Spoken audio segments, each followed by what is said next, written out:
ఇప్పుడు పాకిస్తాన్ మన మీద అణ్వాయుధం వేస్తే భారత అణు విధానమే ఇంకొక పాయింట్ చెప్తుందండి, చాలా ముఖ్యమైనవి ఏంటంటే deterrence, it is for the deterrence అని చెప్తుంది. మూడోది ఏంటంటే ఒకవేళ ఎదుటి శత్రువు మా మీద ఈ ఆయుధం వేస్తే వెపన్స్ ఆఫ్ మాస్ డిస్ట్రక్షను, మా ప్రతిస్పందన అనేది to inflict the all out destruction on the adversary అంటదనమాట.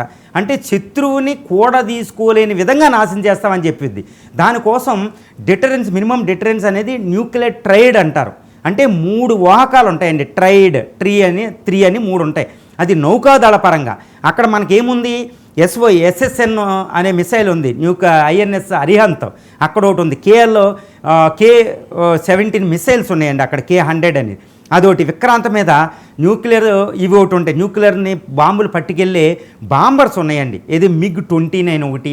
అదేవిధంగా కొన్ని బాంబర్స్ అనేవి ఈ INS విక్రాంత మీద ఉన్నాయి, మిరేజ్, వాటిలో అణ్వాయుధాలు ఉంటాయి. అది నౌకాదళం మీద నుంచి సబ్మెరీన్స్ ద్వారా వెళ్తాయి. మూడోది మన మిసైల్స్ ఉంటుంది, అగ్ని మిసైల్. ఈ అగ్ని మిసైల్ మిరువు టెక్నాలజీతో ఉంటుందండి. అంటే ఆకాశంలో 12 వెళ్ళి ఒకేసారి 12 దిక్కులు చూసుకుని కోల్చేద్ది. దాన్ని తట్టుకోవడం పాకిస్తాన్ వల్ల కాదు. ఎయిర్ ఫోర్స్ రఫేల్ ఉన్నాయి, దాన్ని తట్టుకోవడం వాళ్ళ రాడార్ వ్యవస్థకు పనిచేయదు. ఇప్పుడు లాహోర్ దగ్గర పాడైపోయింది. అంటే ఒకవేళ పాకిస్తాన్ న్యూక్లియర్ వెపన్ భారతదేశం మీద ప్రయోగించగలిగితే భారతదేశం ప్రతిస్పందన ఎలా ఉంటుందంటే పాకిస్తాన్ భూమండల పటంలో ఉండదు.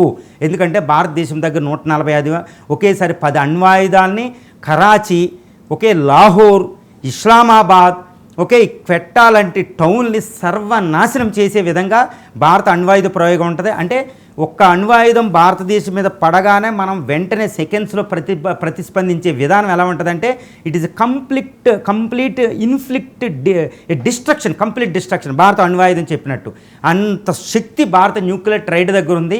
ఇది ప్రపంచ స్థాయి అధునాతనం కాబట్టి ఇంకా పాకిస్తాన్ అనేది భూమండలం మీద ఉండకుండా భారత అణ్వాయుధాలు ఉంటాయి. కానీ ఈ అణ్వాయుధాలు ప్రయోగించేటప్పుడు భారత సరిహద్దు దగ్గర ఉన్న సిటీలని లాహోర్ లాంటిది కొట్టదు, అది మన మీద ప్రభావం ఉంటుంది. కాబట్టి దూరం ఉన్న కరాచీ పాకిస్తాన్ సర్వనాశనం అయిపోద్ది. ఇస్లామాబాద్ రావులపిండి సైనిక స్థావరం ఉంటుంది, దాన్ని కొట్టవచ్చు. ఈ విధంగా భారతదేశం దీన్ని సంసిద్ధం చేసుకునే న్యూక్లియర్ డాక్టర్కి అనుకూలంగానే ఈ పరిస్థితికి మనకు వెళ్ళే అవకాశం ఉందని చెప్పొచ్చండి. రైట్. అణుయుద్ధం వస్తే ఖచ్చితంగా అది చాలా పెద్ద వినాశనంగానే మనం పరిగణించాల్సి ఉంటుంది. ఎందుకంటే ఆల్రెడీ ఎక్స్పీరియన్స్ ఉంది. సెకండ్ వరల్డ్ వార్లో హిరోషిమా, నాగసాకి ఆ విలయం ఇప్పటికీ మనకి కళ్ళ ముందు కదులుతూ ఉంటుంది. సో భారత్ అడ్డుకునే మార్గాలు ఏదైనా ఉన్నాయా? పాకిస్తాన్ అణ్వస్త్రాలు వాడకుండా, వేయకుండా, అంటే వేస్తే తట్టుకోగల సామర్థ్యం మనకుంది, కానీ వేయకుండా చేసే ప్రయత్నం ఏదైనా చేయొచ్చా? ఇవి మార్గాలు ఏంటి? ఇది చాలా సంక్లిష్టమైన విషయం అండి. ఎందుకంటే పాకిస్తాన్ ఏంటంటే తన ఆత్మ అణ్వాయుధాలే దాని రక్షణ అని అంత సెక్యూర్ చేసింది. ఎంత సెక్యూర్ చేస్తుందంటే అమెరికా కంటపడకుండా, ఇజ్రాయెల్ కంటపడకుండా, తీవ్రవాదులు కంటపడకుండా రక్షించుకుంటుంది. అదే దాని ఆస్తి కూడా. దానివల్ల భారత నుంచి ఇప్పుడు దాకా రక్షించుకుంటుంది. ఈ అణ్వస్త్ర ప్రయోగాలు భారతదేశం మీద అవ్వకుండా అడ్డుకోవాలంటే భారత దగ్గర కొన్ని ప్రత్యామ్నాయ మార్గాలు ఉన్నాయండి అణుయుద్ధం జరగకుండా. అదేంటంటే మొట్టమొదటిగా మనం తీసుకునేది S-400 ఈ సిస్టమ్ను మోహరించా కాబట్టి పైకి ధైర్యం చెయ్యదు, అదొకటి. 2 వాళ్ళ అణువాహకాలైన ఈ F-16 బాంబర్స్ F-1ని మనం ఈజీగా పడగొట్టేస్తున్నాం, రాత్రి మనం చూసి ఇచ్చేసాం కాబట్టి పాకిస్తాన్ ధైర్యం చేయలేదు. 2 క్షిపణుల నుంచి మాత్రం డేంజర్ ఉందండి.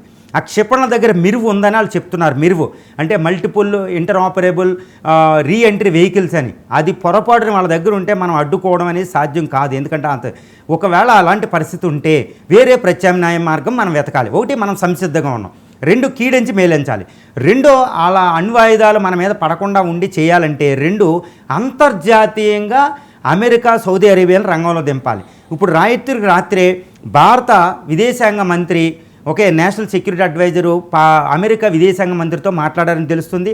అమెరికా విదేశాంగ మంత్రి మార్కో రూబియో కూడా పాకిస్తాన్ ప్రైమ్ మినిస్టర్ గారికి కాల్ చేసి సీరియస్ వార్నింగ్ ఇచ్చారని కూడా మనకు తెలుస్తుందండి. ఆ వార్నింగ్ ఏంటంటే మీరు ఇమీడియట్గా శాంతి చర్చలకు లొంగిపోండి, భారత్ మిమ్మల్ని నాశనం చేస్తుంది, ఇమీడియట్గా లొంగిపోండి, అణ్వాయుధాలు తీస్తే మేము కూడా ఊరుకోం, ప్రపంచంలో గుర్తుపెట్టుకోండి, అణ్వాయుధాల జోలికి వెళ్ళొద్దు అంటే ఈ రిపోర్ట్ మీకు బయటకు రాదు.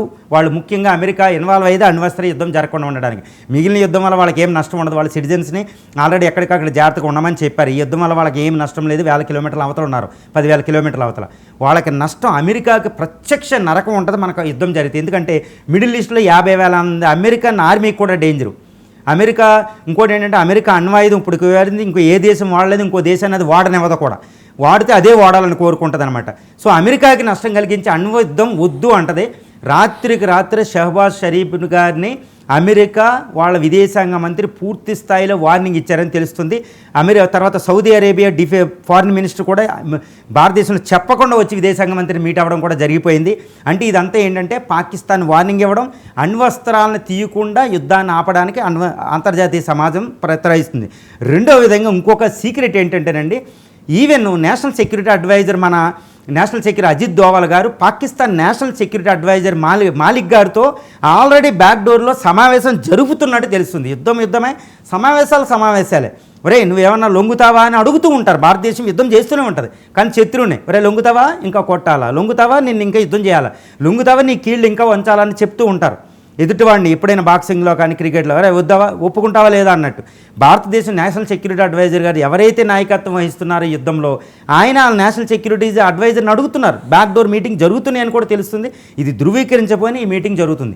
సో ఈ విధంగా అణ్వాయుధ యుద్ధం జరగకుండా ప్రత్యామ్నాయాలు భారతదేశం తీసుకుంటుంది. ఒకవేళ అది ప్రయోగించినా సంసిద్ధంగా ఉందని నాకు అర్థమవుతుంది.